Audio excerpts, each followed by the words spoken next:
ഇന്ന് നമ്മൾ മലയാളി പ്രേക്ഷകർ ഒരുപാട് കാത്തിരുന്ന ഒരു സുദിനമാണ്. കാരണം ഒരുപാട് പ്രശ്നങ്ങൾക്കും അല്ലെങ്കിൽ ഒരുപാട് എന്ത് പറയാനായിട്ട് കോടതി പ്രശ്നങ്ങളൊക്കെ ആയിട്ട് നമ്മുടെ ദിലീപേട്ട ഒരുപാട് പ്രയാസങ്ങൾ അനുഭവിച്ച ഒരു കാലഘട്ടത്തിൽ നിന്നും ഒരു പുതിയ ജീവിതത്തിലോട്ട്, അതായത് അദ്ദേഹം കുറ്റക്കാരനല്ല, കുറ്റവിമുക്തനാക്കപ്പെട്ടു എന്ന് കോടതി ഉത്തരവ് പ്രകാരം അദ്ദേഹം പുറത്തിറങ്ങി. അതിനുശേഷം ആദ്യമായിട്ട് വന്ന ഒരു സിനിമയാണ് ഭബ്ബബ്ബ.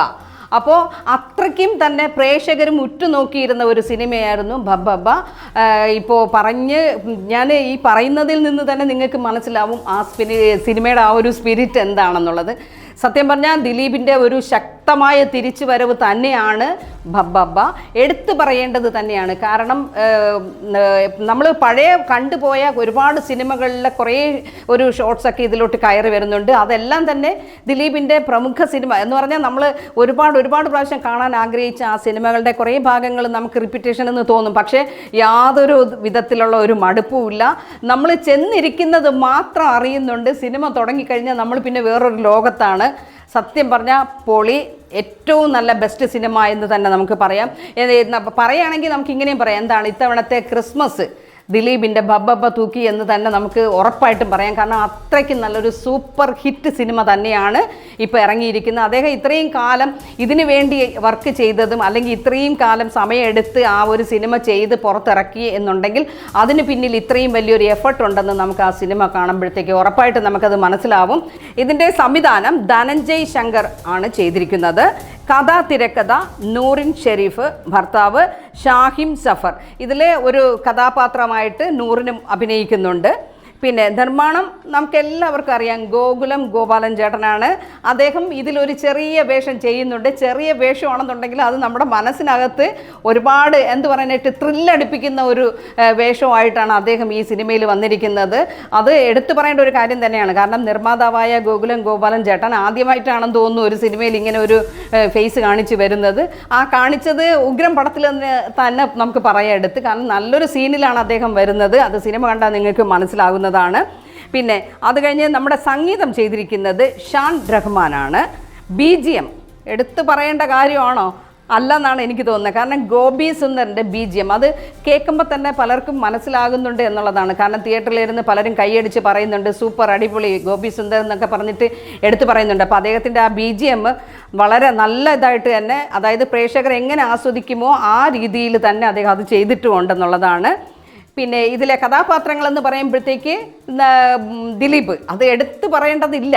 ഭബ്ബബ്ബ എന്ന് പറയുമ്പോൾ തന്നെ നമുക്ക് ഓടി വരും ദിലീപിൻ്റെ ആ ഒരു ഫേസ്. ദിലീപ് കൊണ്ട് ലാലേട്ടൻ ഒരു ചെറിയ ഒരു റോളിലാണ് വരുന്നെന്നുണ്ടെങ്കിലും അറിയാമല്ലോ, അത് വരുന്നത് തന്നെ ഒരു കലയാണ്. എന്ത് പറയാനായിട്ട് ആന നെറ്റിപ്പട്ടം കിട്ടി വരുന്നത് പോലെ ഒരു കല തന്നെയാണ് അദ്ദേഹം വന്നിറങ്ങുന്നത്.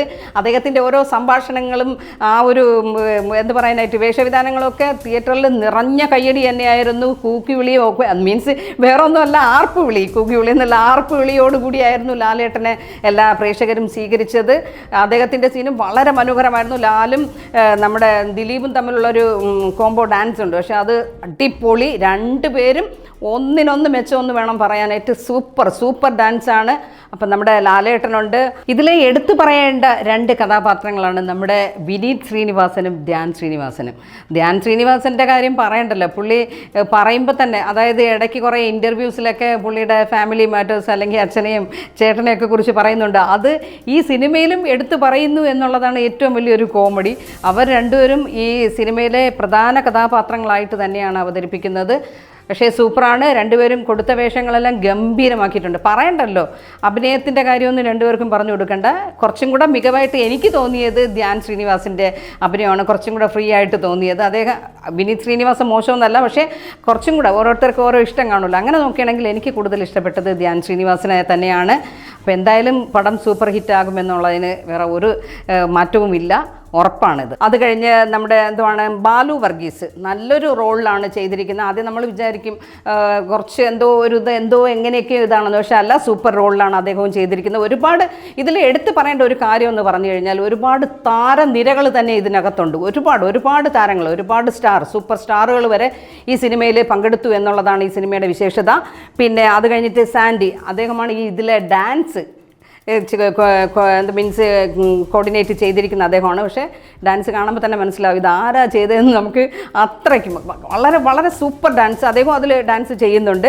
പിന്നെ ഇതിൽ ഏറ്റവും എടുത്തു പറയേണ്ട ഒരു കാര്യം എന്ന് പറഞ്ഞു കഴിഞ്ഞാൽ നായികയില്ല എന്നുള്ളത് വലിയൊരു എന്ത് പറയും, കാണുന്ന പ്രേക്ഷകരും പറയുന്നുണ്ട് ദിലീപേട്ട നായികയില്ലാത്തൊരു സിനിമ എന്നൊക്കെ പറയുന്നുണ്ട്. പിന്നെ അമ്മ വേഷത്തിൽ നമ്മുടെ ശരണ്യ, പുള്ളിക്കാരത്തി അറിയാമല്ലോ, അഭിനയിക്കാൻ പറഞ്ഞു കൊടുക്കേണ്ട കാര്യമൊന്നുമില്ല. പിന്നെ നമ്മുടെ ബൈജു സന്തോഷുണ്ട്, ദേവനുണ്ട്, അശോകനുണ്ട്, അങ്ങനെ ഒരുപാട് താരനിരകളുടെ ഒരു കൂട്ടായ്മ തന്നെയായിരുന്നു ബബ്ബബ്ബ. എന്തായാലും സിനിമ സൂപ്പർ ഹിറ്റ് ആകുമെന്നുള്ളതിന് യാതൊരു മാറ്റവുമില്ല. അത്രയ്ക്കും പ്രേക്ഷകർ, അതായത് എല്ലാ തിയേറ്ററുകളും ഫുള്ളായിട്ടാണ് ഇന്ന് മുഴുവൻ ഷോയും ഫുള്ളെന്നുള്ളതാണ് അറിഞ്ഞിട്ടുള്ളത്. അപ്പോൾ വരും ദിവസങ്ങളിലും ഇത്രയും ഇതായിട്ട് തന്നെ ഓടും. കാരണം കുട്ടികൾ, ജനപ്രിയ നായകനാണ് ദിലീപ്. അദ്ദേഹത്തിൻ്റെ ഈ ഒരു തിരിച്ചുവരവ് വളരെ ഗംഭീരമായിട്ട് തന്നെ ആഘോഷിക്കുകയാണ് ജനങ്ങളും കുട്ടികളും എല്ലാവർക്കും ഫാമിലി ആയിട്ട് പോയിരുന്നു ഒരുപോലെ സന്തോഷിക്കാവുന്ന എൻ്റർടൈൻമെൻറ്റ്. പിന്നെ വേറെ എടുത്ത് പറയുന്നുള്ളത്, ഇത് സിനിമ ലോജിക്കായിട്ടൊന്നും കാണരുത്, ഒരു എൻ്റർടൈൻമെൻറ്റ് ഫിലിമായിട്ട് തന്നെയാണ് കാണേണ്ടത്. അല്ലാതെ വേറെ ഒരു രീതിയിൽ വേറെ ഒന്നും ഇത് കാണരുത്. സിനിമ ഒരു എൻ്റർടൈൻമെൻറ്റാണ്, അങ്ങനെ തന്നെയാണ് കാണേണ്ടത്. അപ്പോൾ എന്തായിരുന്നാലും നമ്മുടെ ക്രിസ്മസ് ദിലീപേട്ടൻ കൊണ്ടുപോയിട്ടുണ്ട്. അപ്പോൾ എല്ലാ പ്രേക്ഷകരും കാണുക, കണ്ട അഭിപ്രായങ്ങൾ പറയുക. ബൈ.